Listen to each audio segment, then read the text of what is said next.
This is the tale of the wonderful things that happened on December 11th evening. When they did what they were told not to do, you might think you know all the bad things that can happen when you disobey. But there are some you do not know, and they did not know them either. Their names were George and Jane. That year, there were no fireworks on Guy Fawkes' Day because the next king was unwell. He was cutting his first tooth. That is a difficult time for anyone, even a royal baby. He was very poorly, so fireworks would have been very inappropriate even far away. In Forest Hill, where Jane and George lived, fireworks were not allowed. Even Crystal Palace knew it was the wrong time for them. When the prince finished cutting his tooth, it was correct to celebrate again. December 11th became Fireworks Day. Everyone wanted to show loyalty and have fun, so there were fireworks, torch parades, and special shows at Crystal Palace. They had fires that spelled blessings on our prince and long live our royal darling. Private schools had a half day off. Even children of plumbers and writers got 2 pennies to spend. George and Jane had 6 pennies each. They spent all on a golden rain firework. It took a very long time to light, and when it did, it died quickly. So they watched fireworks in their neighbor's garden and at Crystal Palace, which were very beautiful. All their relatives had colds, so Jane and George were allowed to go outside by themselves to light their firework.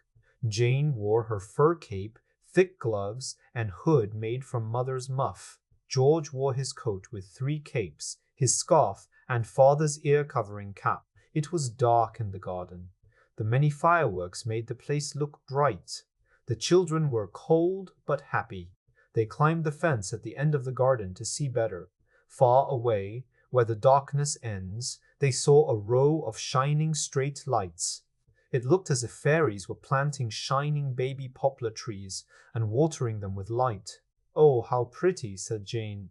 "I wonder what they are." "Liquid fiddlestick," said George.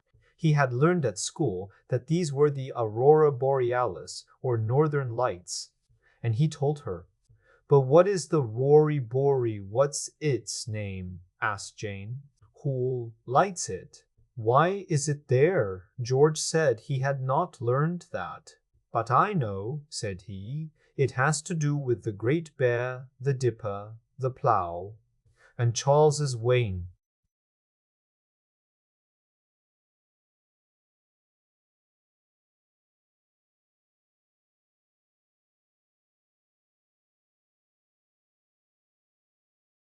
"They are the names of some star families," answered George. Jane almost understood that. The shining lights twinkled and gleamed. They were prettier than the big bonfire next door, even prettier than the colored fires at Crystal Palace. "I wish we could be near them," Jane said. "I wonder if star families are nice families, like families Mother would invite us to tea with, if we were little stars." "They are not that kind of family, silly," said George kindly. "I said families so you could understand. The word is constellation, but I forgot. Anyway, stars are in the sky, so you can't visit them." "No," said Jane. "I said if we were little stars." "But we aren't," said George. "No," said Jane with a sigh. "I'm not so stupid, George. But the totally far ones are at the edge. Couldn't we go there? Since you are 8, you have little sense." George hid his boots on the fence to warm his toes. "It is halfway round the world. It looks close," said Jane, pulling her shoulders up to keep warm. "They are near the North Pole," said George.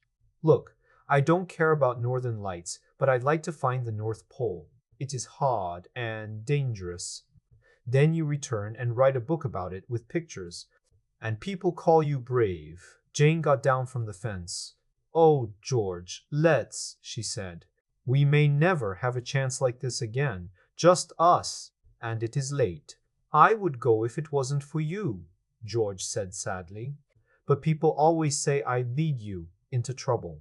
And if we go to the North Pole, our boots will get wet. And you remember they said not to walk on the grass. They said the lawn, said Jane. We will not go on the lawn. Oh, George, please, please, let's go. It does not look far. We could be back before they get very angry. All right, said George, but remember I don't want to go. So they went. They climbed over the fence. It was cold, white, and shiny because it was starting to freeze. On the other side was another garden, so they left it quickly. Beyond was a field with another big bonfire and people who looked quite dark. It looks like Indians, said George. He wanted to stop and look, but Jane pulled his arm and they kept going. They passed the bonfire.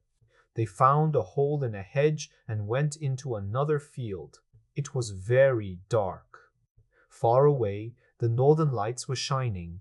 In winter, the Arctic comes closer than the map shows. Most people don't know this. But when George and Jane started walking, the Arctic was very close to Forest Hill. As they walked, it got colder. The fields were full of snow. There were big icicles on the gates and hedges. The northern lights were still far away. They were walking through a snowy field when Jane saw animals. There were white rabbits and white birds. There were also big animals near the hedges. Jane thought they were wolves and bears. Polar bears and Arctic wolves, of course, she said. She did not want George to think she was silly. At the end of the field, there was a big hedge. It had snow and icicles on it. They found a hole in the hedge and went through it. They climbed out of a cold ditch. Then they stopped and stared. In front of them was a wide, dark ice road. It went all the way to the northern lights. On each side were trees covered with white frost. Stars were hanging on moonlight from the tree branches. Everything looked magical. It looks like fairy daylight, said Jane. It looks like the lights at Earl's Court, said George. The trees were in straight rows. At the end, the aurora borealis was shining. There was a sign made of snow. On it, it said, "This way to the North Pole." George said, "It looks like a slide. I know what to do." He ran and slid on the ice. Jane ran and slid too. Soon they were sliding fast on the ice road to the North Pole. This big slide is for polar bears. In winter, they get food from the Army and Navy stores. The slide is perfect.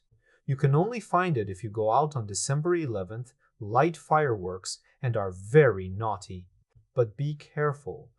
You may not find the slide. You may find something bad. The big slide is like small ice slides. Once you start, you cannot stop unless you fall. And falling hurts.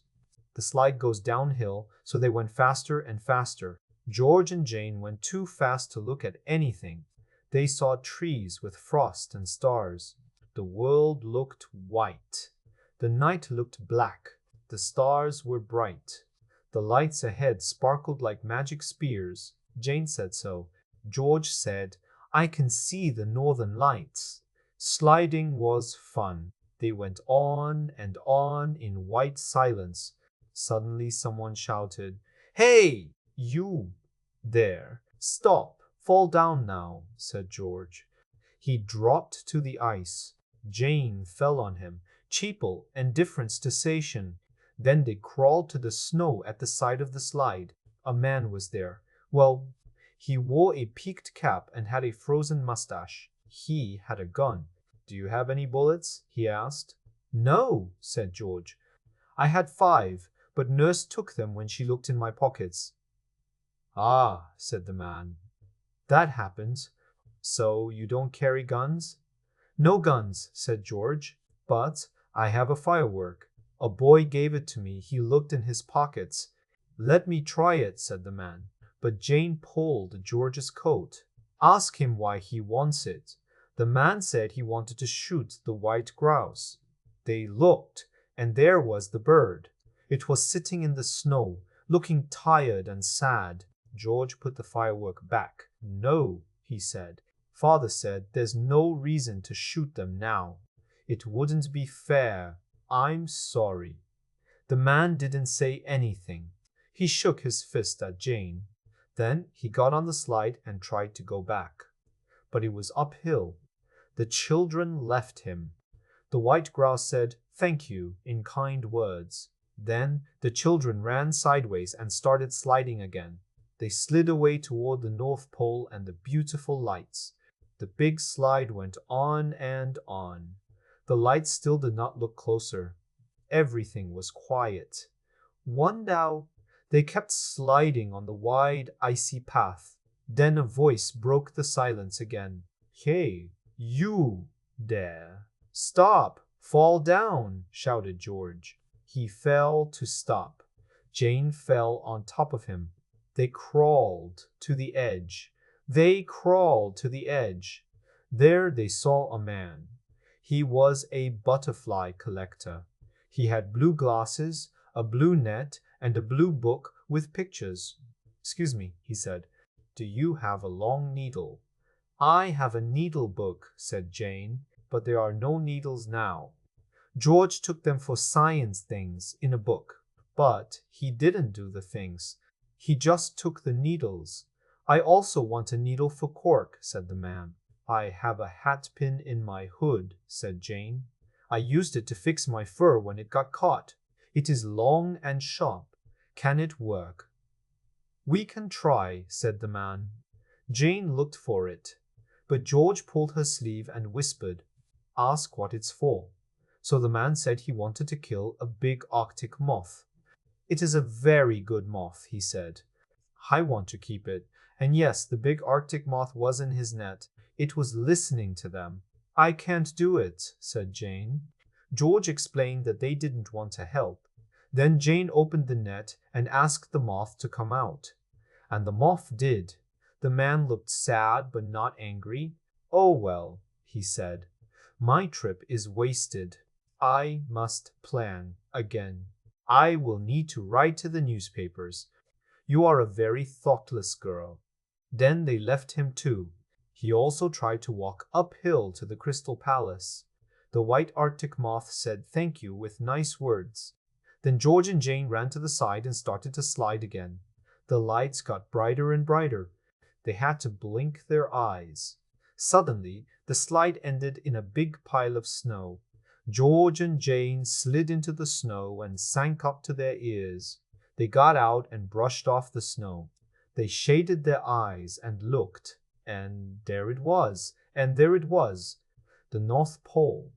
It was tall, white, and shining. It looked like an ice lighthouse. It was very close. They had to look up and up to see the top. It was made of clear ice. Adults say silly things about the North Pole. When you are big, maybe you will too. But in your heart, remember, the North Pole is made of ice. It can't be anything else. Around the pole were many small fires. The flames did not move. They went up in blue, green, and pink. They looked like dream flowers. Jane said so. George said they looked like straight sticks. These lights were the Aurora Borealis. George and Jane saw them from Forest Hill. The ground was flat and covered in hard, shiny snow. It looked like a birthday cake with sugar on top. Cakes from shops don't shine. They mix flour with the sugar. "It feels like a dream," said Jane. "It's the North Pole," said George. "People work hard to come here. But it wasn't hard for us." "Maybe many people came," said Jane. "But going back is the problem. Maybe no one will know we came. Maybe birds will cover us with leaves." "Don't be silly," said George. "There are no birds, no leaves, just the North Pole. I found it. I want to climb it and put the British flag on top. My handkerchief will work. And if my compass spins, I'll know it's real." "Come on." Jane followed him. Around the pole was strange-shaped ice. It was deep blue in some parts. In thin parts, it was shiny and colorful, like Grandma's chandelier. "It has a funny shape," said Jane.